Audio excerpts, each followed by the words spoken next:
Hello my dear friends, you're on the Military Summary channel, and today we will discuss the situation in Ukraine on the 10th of August of 2023. Today we have a lot of very interesting updates, so let's start.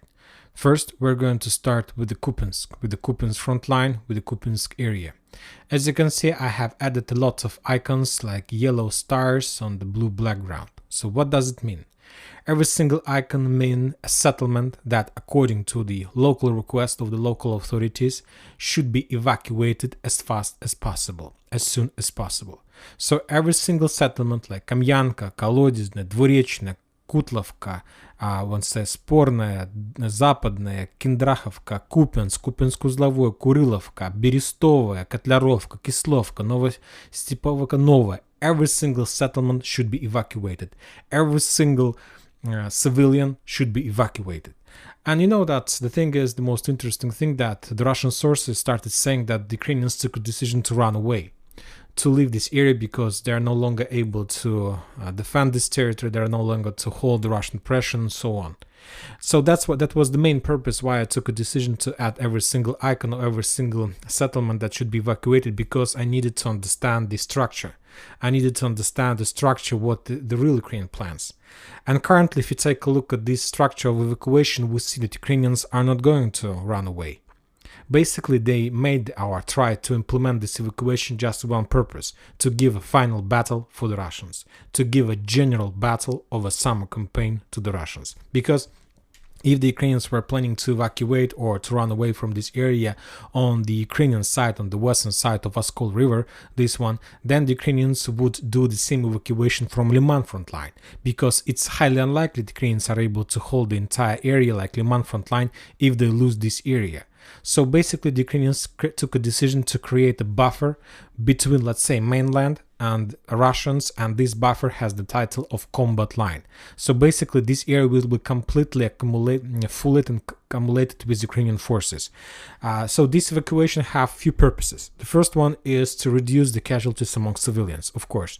The second purpose is to reduce the possibilities of the locals who supports Russian Federation to provide the Russians information about Ukrainian forces, because if there are a lot of civilians, anyway, some of them, probably a lot of, or not a lot of them, support the Russians and will provide the Russians information regarding the regrouping and dispositions of Ukrainian forces. And if there are no civilians, then the risks of being discovered by the Ukrainian forces is very low. And the third purpose is to give apartments, houses, buildings for the Ukrainian forces, for significant number of Ukrainian forces that will be redeployed in this area. I'll remind you that according to the information we have, the Russians have accumulated around 100,000 soldiers in this direction. So basically, the Ukrainians haven't prepared the defense belt in this area normally, because mainly the Ukrainians were focused in the south, in the vicinity of Bakhmut, Artyomovsk, Slaviansk, Kramatorsk. The Ukrainians were focused in the southern area, and I'm not sure, and at least I haven't got any updates, at least massive updates, that the Ukrainians have prepared their defense belt in this area as well. So based on that, I understand that Ukrainians are forced to send a lot of forces in this area as well, because they need to balance the absence of significant defense belt in this area with the number of forces that they have. Furthermore, another important update. Yet we haven't received any updates about any redeployment of the Ukrainian forces in this direction. So basically, the Ukrainians have two possibilities how to send forces in this area. The first road is from Kharkiv, Chuguyev, Kupyansk. So this is the first area, the first supply road that Ukrainians can use for redeployment of their forces in this direction. And the benefits of this road is that this area is located very close to Kharkiv, so the Ukrainians don't need a lot of time to redeploy forces. The negative thing is that this is just one road that is under complete Russian control, and I expect that within the next 24-48 hours, the Russians will establish 100% fire control, missile control, guided bomb control over this road, and everything that will use this area will be destroyed under Russian fire. The second road that Ukrainians can use is the area and the railway from Liman, Slaviansk, Liman to the north. The same story. Furthermore, a lot of bridges were destroyed during the previous clashes in this area, and I'm not sure that Ukrainians were able to restore this area. Furthermore, another important update. The Ukrainians have evacuated the settlement based on knowledges and reconnaissance intelligence information they have. So basically, according to this configuration, we can say that the main Russian forces currently are located between Novoselovskaya. This is because the first settlement in this area that should be evacuated is Berestova. So basically, the Russians have accumulated their forces along Novoselovskaya. Then this accumulation of forces goes to Liman I, and then these Russian forces goes to Topoli. But important thing that, as I understand, the Russian forces, accumulation of Russian forces, we can see not just on the territory of Ukraine, let's say on the LPR, but as I understand, the Russian forces are accumulated also to the mainland and closer to the, let's say, how call it, Belgorod region, and this is not Belgorod region probably, yes, this is Belgorod region. So this line, red line, is the accumulation of Russian 100,000 soldiers. So this is the reason why the Ukrainians also took a decision of evacuation of forces in this part. And as I understand, I expect that Ukrainians, if the Russians, so basically the things that we heard, the updates that we heard about the battle in Liman I in this area is just the first page of the big battle, the final battle of summer military campaign. I expect that within the next 48 hours, the Ukrainians will start attacking the Russians in this area. Somewhere in the vicinity in Novopetrovka, the Ukrainians will try to attack the Russians in Dolga, and of course the Russians, the main attack of the Ukrainians is to attack Sobolevka and to cut supply roads, these black lines that goes from the mainland to the south, with purpose to shut down and to cut the supply and support that goes in this direction. At least if I were the Ukrainian commander, this is the first thing I would implement as a result of the final grand battle, the final battle of the Kupyansk front line. I would try to cut the road between Valuki and, let's say, Liman I. So this black line, the main important Russian supply road, as the Russians should do with the main supply road that goes from Kharkiv to Kupyansk and from Liman to Kupyansk. The Ukrainians need to establish the same control between Valuki and, let's say, the Kupyansk front line, Kremenaya, or something like this. Of course, the Russians still have a lot of supplies from the western part, but in this case, you're gonna need to use just the regular trucks, and sometimes it's not very comfortable. At least it's not the same thing as the usage of the railways from Kharkiv. So completely two different levels of supply that both sides can afford themselves. Furthermore, we still have receiving updates from Sinkovka, from the settlement. By the way, according to the Ukrainian order, this settlement should be evacuated as well. Today we got at least two updates that the Russians managed to enter the settlement and to capture the settlement. Some sources are saying that there are very fierce fightings and clashes, and according to information we have, the Ukrainians took a decision to step back from Sinkovka in direction of Petropavlovka, in direction of Kupyansk. So as we can see, the Ukrainians learned some lessons from the clashes of let's say, Bakhmut, of Artyomovsk, and so on. Currently, the positions of the Ukrainian forces is better in comparison with the Russians, and the main thing is that the western part of Kupyansk, that located on the western part of Oskol River, I will add Oskol River on the map, is located on the hill.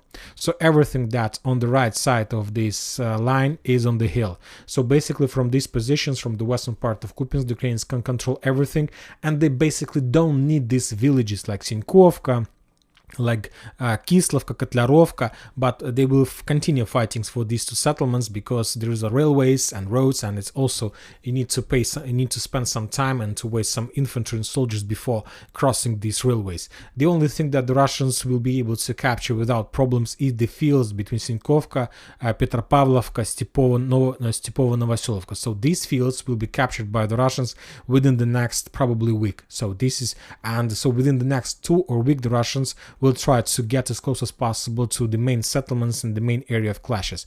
I'm talking about the route N26 and the settlement by the name of Petropavlovka.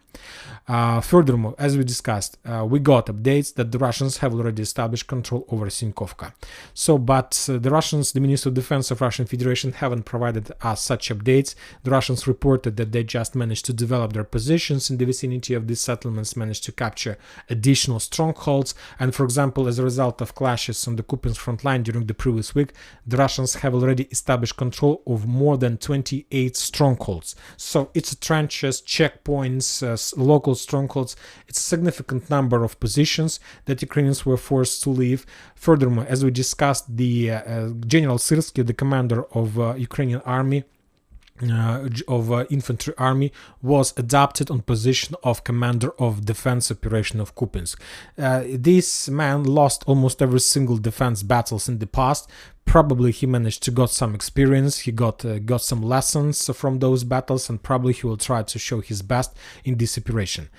So we need to pay attention to the northern area, we need to pay attention to Sinkovka and Kupyansk itself, and to number of forces that both sides are able to involve in this operation. But one more time, according to the geography of the of evacuated cities, I see that Ukrainians are not going to step back and run away. They're just trying to reduce the negative factors in their defensive operation.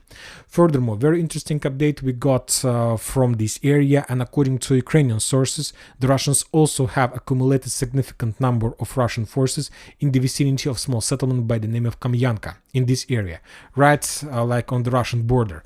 So, and probably we were expecting that the Russians would try to cross Oskol River somewhere in the vicinity of Dvorechny, and according to information we have, as we remember during the previous days, the Russians have already established two bridgeheads on this side of Oskol River, the first one on the south of Dvorechny and the second one on the north in the vicinity of the settlement Novomlinsk. But according to Ukrainian intelligence, Ukrainian reconnaissance information, the Russians are planning to cross the river in the vicinity of Kamyanka and to capture this settlement and to create a offensive bridgehead exactly in this area. So this is the first, or at least the next target of the Russians within the next few days before the beginning of the real phase of the general battle of the Kupyansk front line. Also, this area is located very close to the mainland, and probably the Russians also understand the value of the settlement Urazova over this area, so that's why they will counterattack and they will try to attack from this bridgehead as well. So we're like before the beginning of the general battle, before the beginning of the main clashes of this area. The Russians reported that as a result of fierce fightings in the Kupyansk front line, the Ukrainians lost 55 soldiers, 5 armored vehicles and 2 artillery systems, mainly the artillery systems of Western productions. When talking, if we compare the numbers with the previous days, the Ukrainians lost 75 soldiers in the day before yesterday, 110 soldiers. So basically, parties at the final stage of preparation. So we'll see what is going to be next. Now we're moving further to the south, and we're going to talk about Liman front line. There are no changes in this area, but I expect that the Russians will use this territory as the secondary direction to attack, because they need to force the Ukrainians to send reserves from the north to the south, and the only possible solution to do this is to start attacking in this area. This is going to be another secondary direction. Liman used to this situation, because if you remember, during Bakhmut battle, the forces on Liman were doing the same situation. They were attacking the Ukrainians, trying to force the Ukrainians to send as much as possible reserves in this area. The Russians reported that as a result of fierce fightings on this area, the Ukrainians lost 60 soldiers. The Ukrainians shown a video how they were bombing and attacking the Russian positions in the vicinity of Dibrova, and the Russians published the video how they were attacking the Ukrainians in the Kremenaya forest, their positions with drones. Basically, we're using this video just to geolocate and confirm the position of Ukrainian forces along this line. But according to this map, my map, this line is under Russian control, but basically according to video we have this area, this line is in the gray zone, and the Ukrainians have possibility to move their forces from one side of the forest to another, and the Russians are hunting the Ukrainians almost every single day. As you can see, there are a lot of Ukrainians, and the Russians attacking them, hunting them, and destroying them almost every single day. Now we are moving to Bakhmut front line. First, we're going to start with the Sivers direction. We haven't received almost nothing from this area as well, just the artillery duels. Everybody is waiting the beginning of the Battle of Kupyansk, and as soon as the Battle of Kupyansk is going to start, believe me, as I understand, there are going to be activation on many different front lines with one purpose: to freeze and to beat down the enemies, like both sides, reserves and so on. Today the Russians were bombing the settlement by the name of Verkhnya Kamyanska using guided bombs, as I understand, and this is like also very important part of the front line. Anyway, no matter the situation, the front lines, the Russians need to start thinking, or at least they need to begin operation in the direction of Siversk. The Ukrainians from their side published the video how they destroyed the Russian D-20 howitzer in the vicinity of Sporne. Now we are moving to the secondary most important area, to Artyomovsk and Bakhmut. The clashes and activity of Ukrainian side in this front line has been reduced significantly. After the Ukrainians made an attempt to attack the Russian positions along the railways, they were completely defeated. The Ukrainians had significant level of losses and the Ukrainians were forced to step back. After that, the Russians launched their clearing operation. We discussed, there was a video of that, how the Russians sent their forces in this area. This one, there was a video how the Russians were trying to clear this territory and the Ukrainians were bombing the Russians during that clearing operation, basically, which confirms the Russian control over this part of Artyomovsk, of northern front line. And today we got another video how the Ukrainians, using their artillery systems, were bombing this territory, which confirms that the Russians managed to complete the clearing operation, to enter these trenches, and after that the Ukrainians started bombing them. For now, so basically the Russians forced the Ukrainians to step back. For now, I'm not changing the color of this map because we still haven't received like reliable evidence that the Russians are there, that they are entrenched there or something like this. For now, I assume that this territory is in the gray zone and neither the Russians nor Ukrainians are able to control this area. But anyway, when talking about the Ukrainians, this is the loss, this is the defeat process. They controlled this territory, at least in the past. Now they were forced to step back. And when talking about the Russians, of course, this is significant victory on the northern flank because they managed to force the Ukrainians to step back very far from the main defense line. When talking about the southern area, today we also got a lot of updates and a lot of Russian sources reported that after regrouping, after getting some reserves in the vicinity of Klishchiivka, the Russians launched offensive operation in direction of the southern and western part of the forest in the vicinity of Klishchiivka, and currently there are very fierce battles and clashes. Furthermore, some Russian sources have already reported that Ukrainians were forced to step back from this area towards more reliable positions in the vicinity of the channel, but yet we haven't received any reliable evidence of that fact. So let's assume that there are still fightings, but as I understand, and I will be forced before the next video to change the color of this area into the gray zone, because for now the status of this territory is unknown. Interesting updates are coming from the area in the vicinity of Andreevka. If you remember, yesterday we discussed that the Russians launched a clearing operation and that the Russian infantry, after they managed to repel and defeat the Ukrainians in this area, sent their forces as far as possible, trying to make some reconnaissance operation. And we got the video how the Ukrainians were bombing the Russians while they were trying to cross this bridge in the channel. And we assumed that this territory at least is in the gray zone. But as I understand, that was just a regular reconnaissance operation by the Russians, which of course from one side confirmed that this territory is no longer under Ukrainian control, but from the other side it also doesn't mean and didn't mean that the Russians control that territory. And today the Russians published the video how the Ukrainians sent the reconnaissance team back in direction of these lines and these forest lines.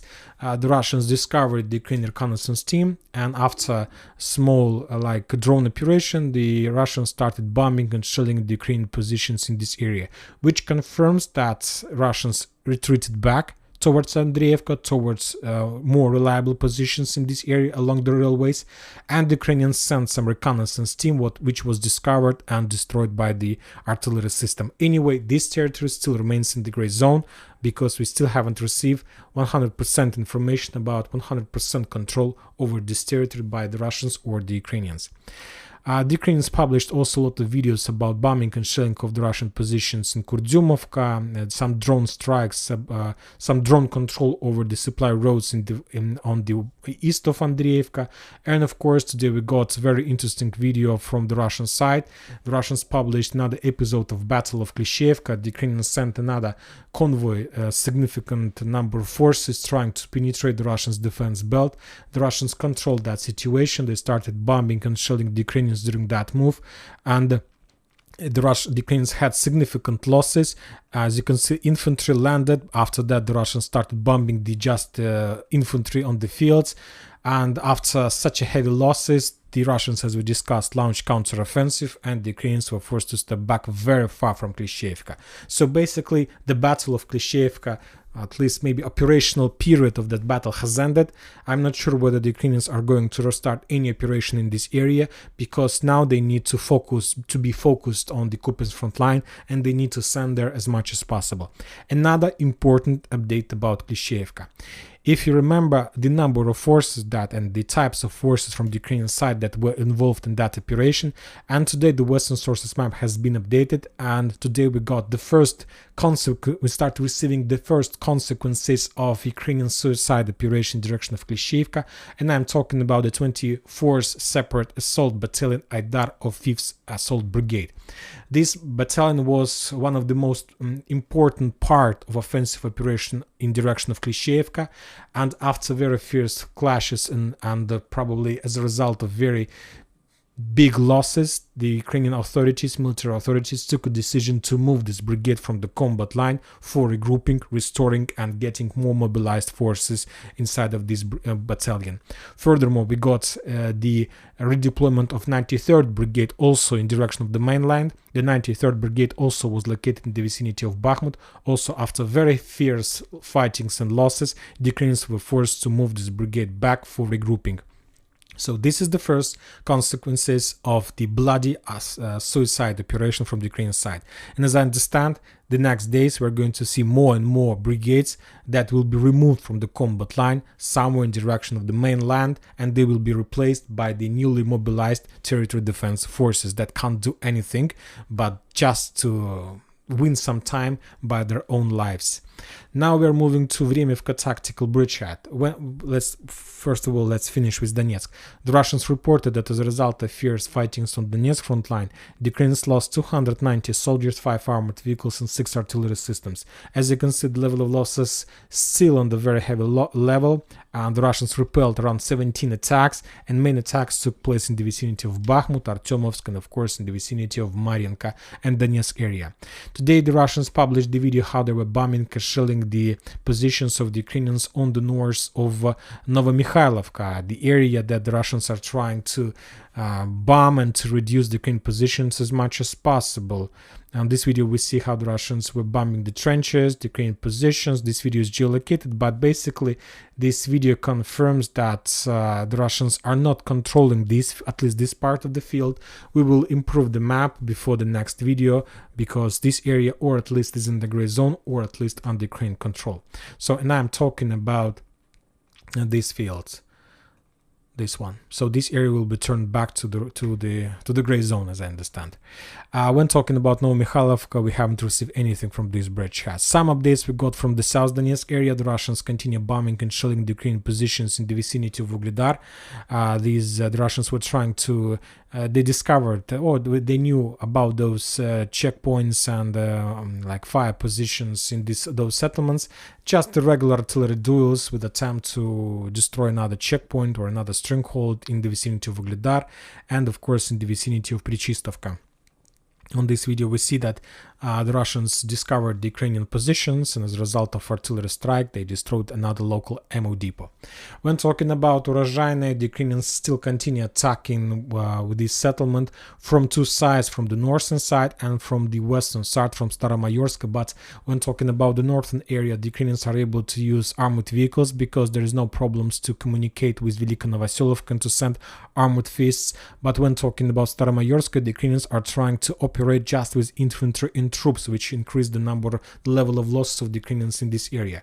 The Russians still controls Urozhaine, but I have changed the color of this area into the gray zone because, as I understand, not the entire settlement is under Russian control, and basically, and sooner or later, the Russians will be forced to step back, of course, if they can't do anything. But for now, they haven't managed to change the rules of the game, and the Ukrainians are attacking and pushing the Russians. We got one more time the video of the clashes in the southern part, which controls that Ukrainians have possibilities to cross the river Mokroyali and to enter the settlement from the west. The Russians reported that as a result of clashes in this area, the Ukrainians lost 130 soldiers and 2 armored vehicles. The Russians from their side were bombing and trying to attack the Ukrainian positions in Blagodatna and in Velika Novoselovka, trying to reduce the level of reinforcements and reserves that Ukrainians can use to send them in direction of Urozhaina. For now, as I understand, the tactics worked out, but what is going to be tomorrow, nobody knows. Now we are moving to the Bradley Square, to Orekhov Bridgehead. When talking about Petykhatki, we stopped receiving any updates from this area, probably 2 weeks. The last updates from this area took place around 2 weeks, but we got a lot of updates from Rabotina. There are still very fierce clashes in this area. The Ukrainians made another attempt to counterattack the Russian positions, and they were trying to enter Rabotina, and some sources are saying that the Ukrainians probably even managed to enter the settlement for a few seconds or minutes, but after that Russian counterattack, the Ukrainian forces were forced to step back towards the northern area. The Ukrainians continue bombing and shelling Rabotina, trying to discover the Russian positions, trying to discover their local operational ammo depots. And probably they're doing this not very successful, because as we see, there are no problems for the Russians to control the settlement and to control the area in the vicinity of the settlement. Furthermore, the Ukrainians today made another attempt to attack, and somewhere at 10 a.m. they made a small offensive operation, but the Russians discovered the Ukrainian positions and started bombing them and shelling with cluster rounds, with artillery, with all types of weapon, because according to the Russian sources today, the Ukrainians made a lot of attempts, but mainly they were using infantry. And of course, when Ukrainians use infantry on the fields, the Russians use cluster rounds, and the losses of Ukrainian forces are very heavy. For example, in this video we see, this video is geolocated, the usage of cluster rounds. We see the square meters of fields that were under cluster rounds attacks. The only thing we don't see is the level of Ukrainian soldiers that were buried under the rain of Russian cluster rounds in this area. The Russians reported that as a result of fierce fightings on the Bradley Square, the Ukrainians lost 125 soldiers, 5 armored vehicles, including 1 tank. So as you can see, the level of losses is also very heavy, but there were no real attacks from the Ukrainian side, just reconnaissance in force, or probably reconnaissance in combat. When talking about Kherson area, we got, after the Ukrainians were defeated in Kazachye Lagery and were forced to step back towards their bank of the river, the Russians started discovering and tracking the Ukrainian positions on their bank of the river, because there were a lot of wounded, a lot of artillery positions were discovered as a result of that attack. And during the previous 24 hours, the Russians were bombing and attacking the Ukrainian positions that they managed to discover as a result of clashes in the vicinity of Kazachye Lagery. So as you can see in this video, the Russians discovered Ukrainian positions, their forces, troopers, infantry, ammo depot, and as a result of artillery strike, they destroyed some operational center of Ukrainian forces. So probably that's all about the situation on the ground. So as we can see, the situation is very critical. And one more time, I have already reported about this piece of news in the morning video, but I believe we need to repeat the situation one more time in the evening report, that Ukrainian parliament have adopted some kind of law which according to these regulations, the Ukrainians at the age of 16, from 16 till 18 years old, are no longer able or available or can right to leave Ukraine. So basically, Ukrainians understand that if they don't allow people who are currently 16 years to leave Ukraine, basically they will become 18 years just in 2 years. So as I understand, according to these plans, the Ukrainians are planning to fight for another 2 years, but probably not Ukrainians, but the Western countries. But we see the terrible and difficult situation in Ukrainian society. They don't know what to do, and the only options they have is to mobilize more and to die for the interests of Western countries. This is the only explanation I see about these crazy laws and this crazy meat grinder that take place on the territory of Ukraine. Furthermore, today the Global Hawk continue its intelligence operation in the Black Sea, so we expect that within the next few days, or not days, but within the next hours, we're going to see more drone strikes, missile strikes against Crimea, Kherson area, and so on. So that's it about the situation in Ukraine. We also got few updates from Niger, from France. I believe we need to discuss them. According to information we have, the the president of ECOWAS has ordered the deployment of the ECOWAS standby force to restore constitutional order in the Republic of Niger. So this is very important update. So as you can see, according to information we have, probably the Western countries and the African countries will try to return the power to the to, let's say, the legal president, legal leader of this country. And right after that update, we got update from our Wagners. They're saying that Wagners, the group of Wagners, controls the border with Chad, Libya, Mali, and Burkina Faso. So basically, the Russians and Wagners control the border with such countries like Burkina Faso. This area is under complete Wagner control. That means that Burkina Faso supported Niger. So basically, Wagner controls the main supply roads that they can use for getting some weapon and so on. Also, Wagner controls the border completely with Mali. This is the second border that is under Russian control. Let's call it like this. Also, the Wagner controls the border with Libya, and they controls the border with Chad. And this about Wagner forces. As I understand, the main the forces of United States of America and Africa controls the border with Algeria, with this country. So this area is under control, this border is under control of United States of America and France. And the borders with Nigeria and Benin is under control probably of the local forces. So I don't have any updates, any information regarding this border. And as I understand, this border is going to be the main place of battles, if any battles is going to take place. So exactly along this line. So as you can see, of course, if war starts, is going to be a very bloody situation, and we don't want this war to start. We want this situation to result by peace, by the diplomatic war. I don't want to say that we condemn any violence in Niger or Nigeria, because we don't want any violence there. But this is the situation, and we see the escalation of the process. So we'll see. Hope nothing bad is going to happen there. And that's it for today. Military Summary channel reminds to condemn any violence in the world. Thank you for your watching. Subscribe to my channel. Put your likes, join my Patreon, and have a good day. Bye bye.